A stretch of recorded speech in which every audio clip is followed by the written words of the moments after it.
Hi అండి. నిన్న morning పూజ చేసిన గోధుమలని రామచిలుకలకి వేద్దాం కదా అని చెప్పి నేను మా మేడ మీదకొచ్చాను. మా ముల్ల చెట్టు దగ్గర ఒక గబ్బిలం వేలబడుతూ కనిపించిందనమాట. చూడండి ఎలా వేలబడుతుందో ఆడుకుంటూ. చనిపోయిందేమో కదలట్లేదు, అందుకే వేలబడిపోయిందేమో అనుకున్నాను. కానీ కదులుతుందది. చూడండి ఎలా ఉందో కిందకి వేలబడుతూ. ఏదైనా హెల్ప్ చేయనా ఎగిరిపోతావా అని అడిగాను. అది నన్ను ఎలా చూస్తుంది, ఎందుకొచ్చిన రిస్క్ అని చెప్పి వదిలేసాను. ఈ సీజన్‌లో ఇప్పుడొచ్చి నైట్ టైమ్ చాలా పాడు చేసేస్తాయండి.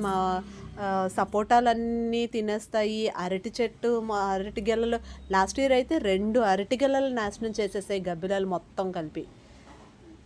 చూడండి అది ఎలా వేలపడుతుందో. ఎప్పటినుంచో మార్నింగ్ నుంచి ఈవినింగ్ వరకు అలానే ఉంది తప్ప అది కదలట్లేదు, వెళ్ళట్లేదు.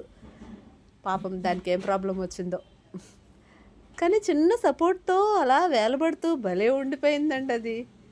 అలా చూస్తుందంటే గుడ్లు పీకేస్తదేమో అన్నట్టు చూసింది. ఈ అరటిగెల ఈ ఇయర్‌ది, దీన్ని కాపాడుకోవాలి దాని నుంచి. లేపోతే అది స్కామేసేస్తది ఈరోజు.